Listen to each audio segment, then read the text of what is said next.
Jadi Ah, wajar. Gimana?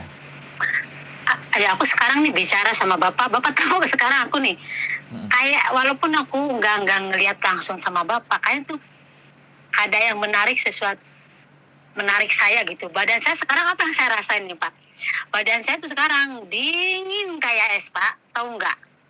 Duh, Tangan sampai pokoknya padahal sekarang nih saya rasain sih ngobrol sama bapak itu badan saya tuh gemeter, dingin sampai kayak orang mati aja nih. waduh. Pucet. Iya, saya nggak tahu seperti itu. Makanya saya tuh kok kenapa ya?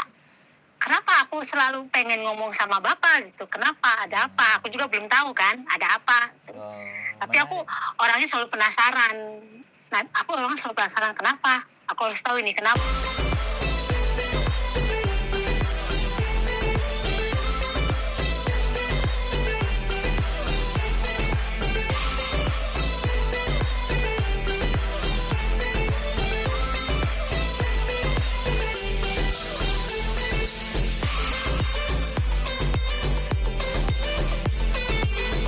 Ada pikiran feeling bagaimanapun kalau sampean libur kasih tahu ya. Jadi barangkali ketika ketemu itu akan lebih terasa. Jadi mungkin kebakar, mungkin kedinginan Ya nggak tahu atau ya. menggelinjang.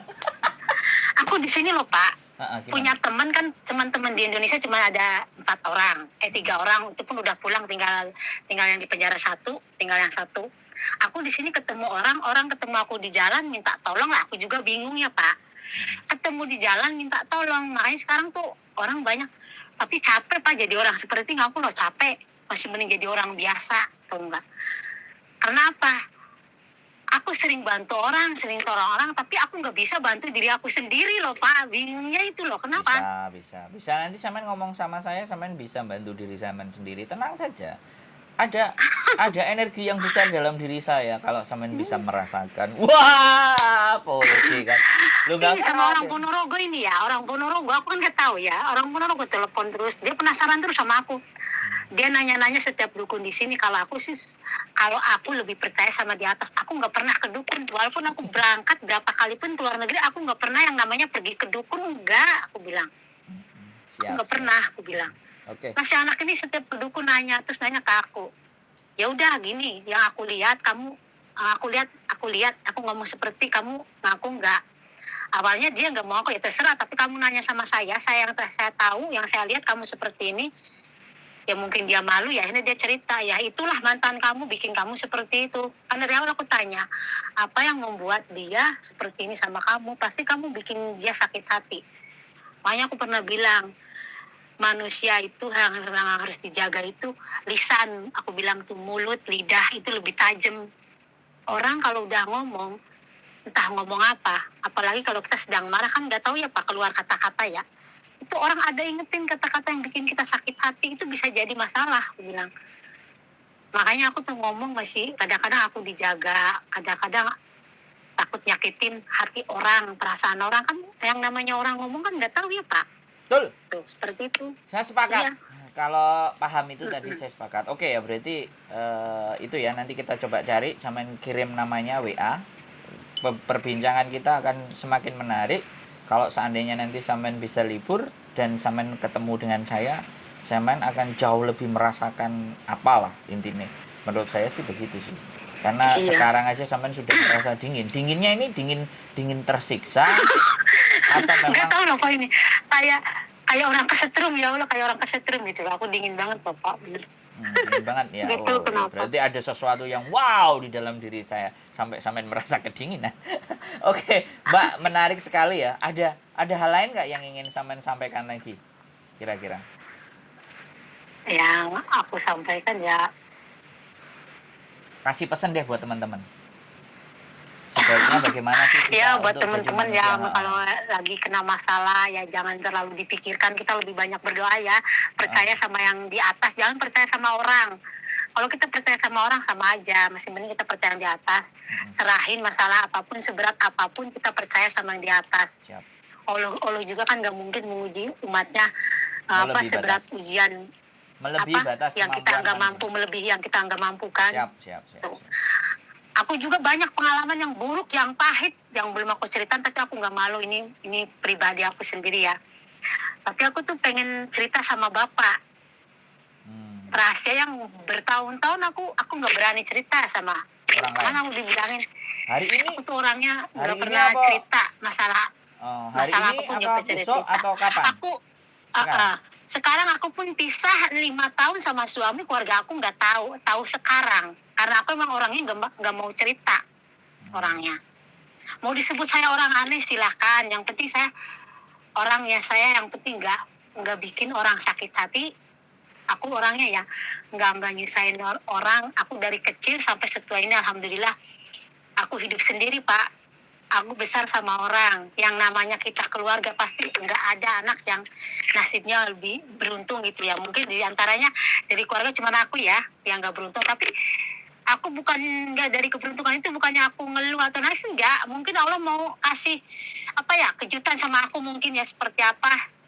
Ya aku jalanin aja sekarang, takdir aku seperti ini, ujian seperti ini ya aku jalanin. Yang penting intinya aku dikasih kekuatan, dikasih kesabaran gitu aja. Nggak mau yang macam-macam gitu. Iya. Minggu depan aku libur, Pak. Minggu sekarang aku libur. Soalnya kan 1 bulan sekali. Oh, boleh. Mau ketemu temen, mau nanya-nanya. Itu temen aku juga ini, aku ketemu dia ini, ketemu sama orang Jawa Timur ini aja, orang Surabaya ini, Pak. Aku di sini ketemunya di FB. Dia itu diperes terus sama pacarnya, tapi alhamdulillah sekarang dia udah berani ngelawan. Pacarnya udah nggak neken dia, karena aku kasih tahu dia gitu. Aku ngomongnya ya kayak gini. Aku bilang, kamu perempuan, jangan kamu bodoh jadi perempuan. Walaupun kita ibaratnya cinta sama orang, secita-citanya kita sama orang, tapi jangan sekali mau dibodohin, aku bilang. Ya sampai sekarang aku temennya ini sama orang Surabaya ini, yang aku tolong ini. Paling ketemunya sama dia, berdua aja.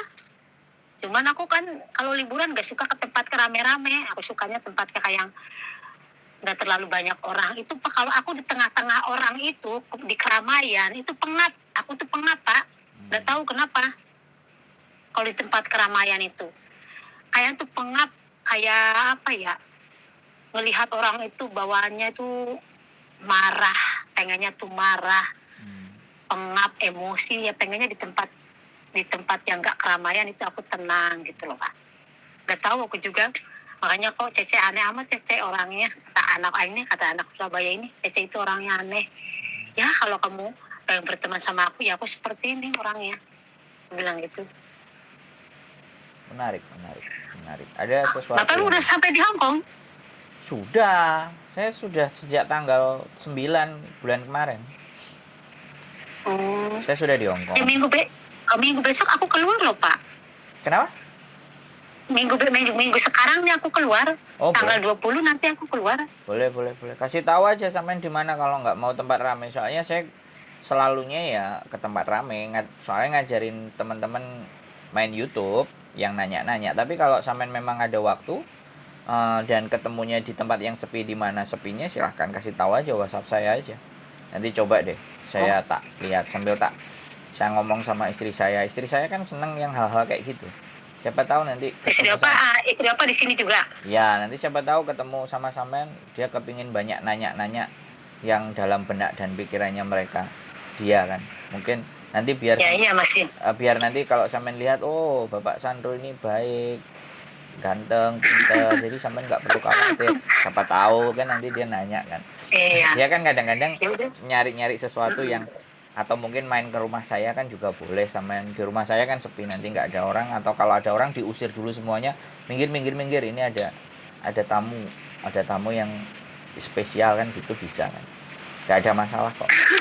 Jadi tenang saja. Jadi istri saya suka yang kayak gitu, aku nggak ngerti. Jadi setiap kemana-mana coba nanyain, bahkan pernah nanyain saya gitu loh, suami saya ini kayak gimana sih, apakah ada selingkuhan di luar dan macam-macam kan, tanyain kayak gitu. Dijawab nggak ada, Mbak, gitu, sama orang yang dia tanyain tanpa sepengetahuan saya gitu.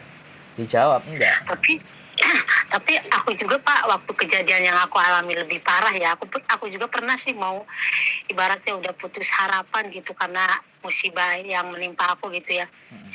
Aku pernah mau bunuh diri, aku udah pernah di Saudi aku, tapi alhamdulillah ya, mungkin Allah lebih sayang sama aku mungkin ya. Nah, dari kejadian itu ya banyak hal-hal yang itu, terus ada suara tapi nggak ada rupa, tapi nggak ada wujud. Suara itu selalu ngebantuin aku, selalu ada suara itu. Nah, ini yang menarik. Jadi kelihatannya ada jin yang ikut sama sampean dan jinnya baik gitu loh kan. Ya nggak tahu sih. Tapi kemarin sempat video callan sama dukun kan. Anak-anak minta tolong sama dukun ini. Aku bilang kamu jangan minta tolong sama dukun ini, dukun cabul aku bilang. Namanya anak bego ya Pak. Ya, Aku ngomong kayak gitu disampaikan sama dukun ini nggak terima disebut dukun cabul ya. Iya. Ayo katanya nantang ilmu, dia bilang gitu. Sampai pengen tahu ilmu kamu di mana. Aku bilang, aku bukan orang pintar, aku bukan orang sakti, aku nggak punya ilmu. Kalau punya ilmu aku nggak mungkin kerja kayak gini, aku bilang. Ya udah aku pengen video callan sama kamu, ya udah nanti kalau kerjaan aku beres aku video call. Video callan. Video callan dia sama aku ya Pak. Berarti anak-anak di Hongkong juga ada yang nyari dukun juga gitu juga ya untuk sesuatu. Tapi mereka lebih percaya ke seperti itu. Kalau nanya sama aku, ada sih beberapa yang nanya aku bilang kalau kamu lebih percaya sama dukun, tanya aja ke dukun. Kalau sama aku pemikirannya aku lain, aku bilang. Walaupun aku tahu apapun yang kamu atasi, aku nggak berani ngomong. Karena apa? Karena aku berpikir ya Pak, kita ngomong sesuatu yang akan terjadi kan nggak mungkin misalnya aku ngomong seperti itu kan nggak kejadian, jadi aku nggak mau ngomong melebihi yang di atas itu. Aku nggak pernah ngomong ada ini anak Ponorogo dia lebih percaya sama dukun, tapi cerita terus sama saya, nggak usah cerita sama saya aku pusing. Aku bilang aku lebih percaya tapi gini, atas. Mbak, aku bilang kalau memang kamu percaya sama saya ya kamu ikutin apa yang tapi saya itu. Kalau masih kamu ragu nggak usah, aku bilang. Aku percuma, capek ngomongin kamu. Tapi bilang. Gini, tapi kamu nggak. Tapi gini Mbak, kalau sama saya, kalau sampean berbicara tentang sesuatu yang belum terjadi di masa mendatang ya kan, dan sampean sudah melihat itu, kalau saya tidak percaya. Jadi saya analogi, saya telaah dengan daya nalar dan daya pikir saya. Hal itu tuh bisa terjadi nggak? Soalnya kan begini, ajarannya Rasul kita itu kan selalu bilang bahwa sabdanya juga pernah bilang, dan semua sabdanya itu kan terjadi hari ini, yaitu fitnah yang berjamaah. Jadi kalau orang bisa menerjemahkan fitnah berjamaah itu bagaimana? Ya sosial media inilah yang dinamakan fitnah yang berjamaah. Artinya satu orang dengan yang orang lain belum tentu ada kebenarannya, kemudian dinaikin, orang yang lain ikut mempercayai, padahal ini adalah sesuatu yang fitnah. Bisa dipahami nggak? Semen bisa mengerti nggak? Iya. Nah, ada masanya nanti bahwa kalian itu akan memfitnah. Aku kata-katanya, hadisnya tidak terlalu komplit, tapi yang saya pahami adalah memfitnah. Fitnah itu sudah menjadi sebuah bahan gitu loh. Padahal zaman dulu kayak digunain kayak ya sebuah bahan kayak macam lelucon gitu fitnah itu. Ya, kalau zaman dulu fitnah itu kan pastinya dibilang akan jauh lebih kejam dari pembunuhan, karena pemfitnahan itu bisa membunuh orang, bahkan menyengsarakan orang. Tapi zaman sekarang fitnah itu menjadi komoditas gitu loh. Fitnah itu menjadi sesuatu yang sudah bukan sesuatu yang apa ya, Nek? Kalau bilang itu sesuatu yang tabu, sesuatu yang bahkan nggak bagus. Tapi sekarang justru fitnah itu menjadi bahan yang bagus untuk menjadi atau bahkan mencari uang. Kan seperti itu dong. Nah, itu yang dinamakan fitnah berjamaah. Karena adanya sosial media ini, ada fitnah berjamaah, dosa berkepanjangan, dosa-dosa yang nggak ada berhentinya. Gitu loh. Jadi kalau toh pun ya, kalau kemarin khotbah Jumat itu dinyatakan bahwa walaupun kita sudah memohon ampun, ya kan, tapi atas sesuatu yang kita timbulkan dan itu masih berdampak, misalnya kita punya gaya model telanjang atau mencontohkan sesuatu kan. Nah, ketika kita sendiri sudah insaf, tapi yang kita trendingkan itu tadi masih dipakai sama orang dan itu sifatnya mengundang dosa, maka dosa itu juga mengalir ke kita. Makanya itu Ya, itu yang dibicarakan sama Kanjeng Rasul, di mana bahwa kalian ibadah sekusuk apapun, dosa kalian tetap menumpuk. bukannya berkurang itu. Nah, makanya kan Tapi kalau tadi aku bilang, sih orangnya ya. sama tadi kan bilang bahwa lidah, mulut semuanya kan harus dijaga. Makanya Iya, kan emang iya. makanya takaran pahala kita dengan takaran dosa kita ini malah lebih banyak ke takaran dosa kita dibandingkan pahalanya. Makanya Iya, kan, emang iya. makanya Terus yang aku lihat sekarang juga kebanyakan ya kayak perempuan pakai hijab, pakai apa itu, kayak menurut aku hijab itu cuma ituan karena apa? Ya, Kebanyakan itu sekarang kan kalau itu masih mending kayak udah kalau aku nggak ya perlu. aku belum siap harus pakai jilbab Ya, selamanya ditutupi karena aku mikirnya aku belum tentu baik kan di mata Allah, walaupun menurut aku nggak pernah melakukan sesuatu. Ya, itu tapi kalau kan namanya itu Mbak nggak perlu aku sebenarnya. nggak berani. Nggak perlu Tapi dibahas. kalau aku waktunya pengajian ya aku pakai kerudung. Ya. Kalau waktunya keluar seperti ini aku nggak mau munafik harus pakai kerudung, harus Bukan, dijaga enggak. Aku nggak mau. Aku bukan. apa adanya. Sebentar. Aku gitu orangnya. Sebentar. Tidak bermasalah di kerudung atau enggaknya. Itu kajian yang ketika nanti kita bahas akan menimbulkan kontroversi. Makanya sekarang lebih spesifik aja. Ketika Samen melihat saya, ketika Samen ngobrol dengan saya, yang lebih kita bahas nanti ke depannya itu saja gitu loh. Jadi biar kita itu nggak menambah sesuatu dosa atau menambah fitnah-fitnah yang lain. Jadi ketika Samen fokus dan kita ngobrol, berdiskusi misalnya, ada apa, ada sesuatu lah yang Samen lihat, atau saya bilang ada sesuatu kah yang bisa dilihat dari saya, atau mungkin sebaliknya saya bisa belajar dengan apa yang Samen lihat, belajar dengan apa yang Samen rasakan, kan bisa juga gitu. Karena bagi saya belajar itu dari apapun, manapun, dan seperti siapapun. Jadi bukan hanya manusia, kita belajar dari binatang, kita belajar dari lingkungan, kita belajar dari tumbuhan, kita belajar dari lingkungan sekitar. Karena kita diberikan mata, otak, telinga, kaki, tangan kan untuk belajar, untuk melihat. Sebenarnya kan melihat gitu. Iya. Jadi habis itu, dan kalau di agama kita kan bacalah itu kan kita melihat mana yang bisa dilihat. Makanya salah satu apa yang Samen lihat dan itu belum terjadi pun sebenarnya itu pengetahuan. Karena di dunia ini tidak ada sesuatu yang terjadi tanpa adanya tanda-tanda bagi orang yang percaya. Makanya bagi orang yang beriman itu kembali lagi percaya. Padahal tanda-tandanya ini kadang-kadang mereka nggak melihat. Tapi ketika kita punya pengetahuan, kita punya akal, kita punya otak, kita itu bisa ngelihat tanda-tanda itu gitu. Misalnya, contohnya aja gini, yang sederhana. Mau turun hujan, kan mendung, gelap, ada petir yang sedikit-sedikit menyambar, berarti kan mau turun hujan. Berarti kan tanda-tanda. Karena orang yang beruntung adalah orang yang mampu dan bisa melihat tanda-tanda. Kan begitu tuh ceritanya. Aku nggak tahu tepatnya mantan suami aku aja Pak, diem-diem nyari tahu aku. Dia nanya ke dukun-dukun ya. Nah, aku kan dibilangin, aku kan orangnya bukan, aku yang namanya dukun itu udah enggak itulah pokoknya. Dari dulu mau nggak percaya, aku percaya di atas. Dia diem-diem karena dia itu katanya sering ngelihat aku itu aneh. Suami aku aja bilang gitu, aneh. Kadang-kadang bukan diri kamu, kadang-kadang kamu tuh bisa berubah-berubah. Makanya aku juga kan nggak tahu ya. Dia diem-diem nyari tahu aku ke dukun. Nah, lah si dukun ini bilang, istri saya nggak pernah masang apapun, dia nggak percaya yang namanya dukun-dukun.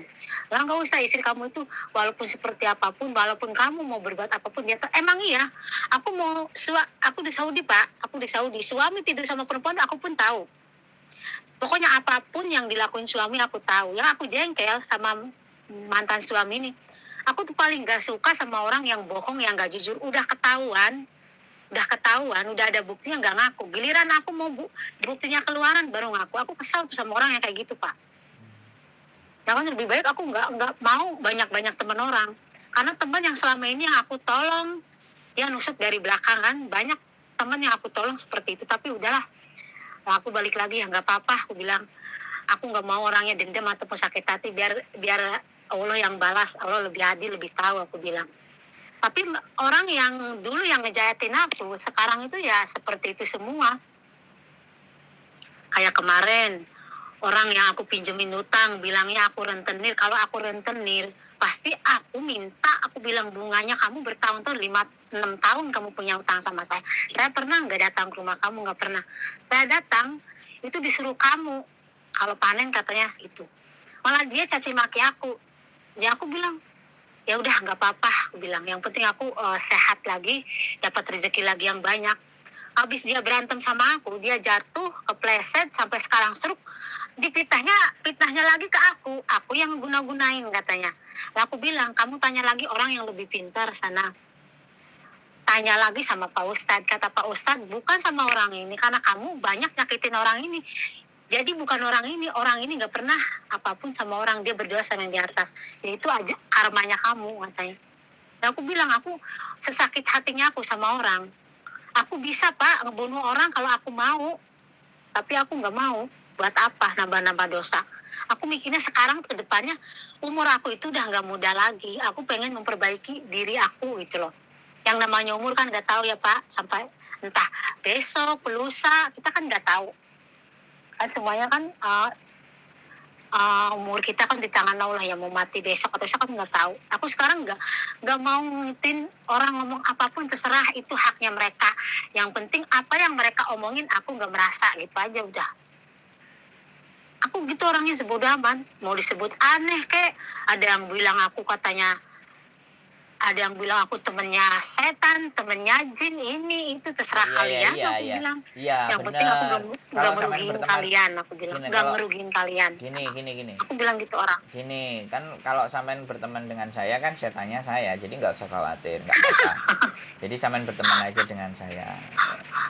Jadi itu ya, mungkin sampean melakukan riyadhah lagi, atau sampean ya ibadah sunnah lagi, atau mohon petunjuk. Barangkali dalam diri saya ada sesuatu yang bagus yang bisa sampean sampaikan, atau justru hal yang jelek disampaikan ke saya, biar saya bisa banyak belajar dari sampean, kan kayak gitu tuh ya.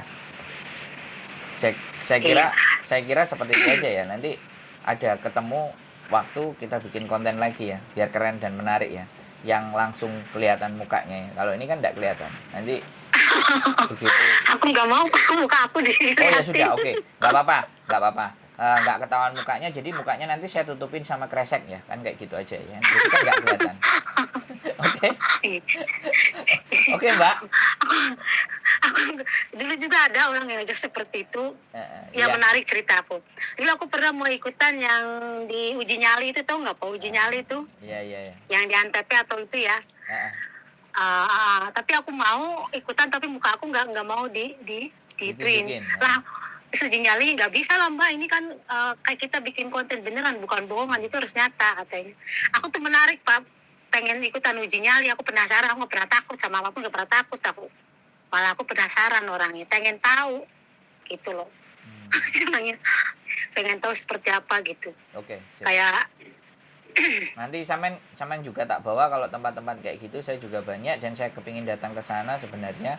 Siapa tahu sampean pingin ketemu ada yang kayak iya gitu. Loh Pak, aku di Hong Kong aku nggak tahu tempat loh, soalnya nggak pernah libur. Ya makanya aku tuh pengen nanti tak cari tempat yang hawanya itu nggak mau berbau keramaian gitu. Kalau di tempat keramaian itu panas, orangnya kayak kebakar gitu. Nggak tahu kenapa apa orangnya. Nggak apa-apa. Itu jauh lebih baik. Berarti jin sampean mengajak sampean ke tempat yang sepi, yang tenang, untuk sampean bisa berdoa, untuk sampean tidak menambah dosa, untuk agar sampean bisa beribadah dengan baik, atau mungkin sampean bisa menenangkan diri sampean, atau kita tidak menyebar banyak dosa, ketemu dengan orang banyak. Karena ketemu orang banyak itu ada pasti dua hal. Yang satu bisa menambah dosa, yang satu kita bisa memperbanyak amal. Jadi ada dua hal itu. Kalau dua hal itu bisa kita lakukan, menambah amal yang positif, jauh lebih bagus. Karena sekali lagi buat saya, dosa itu tidak bisa kita hindari. Tetapi yang bisa kita lakukan adalah memohon ampunan. Karena manusia ini tempatnya seperti malaikat. Tempatnya dosa, tempatnya banyaknya dosa manusia. Tinggal sejauh mana kita menyebarkan dosanya atau justru menambah amalan ibadahnya yang jauh lebih baik, amalan positifnya. Oke, saya rasa seperti itu saja ya. Kita hampir 49 menit, mendekati 50 menit.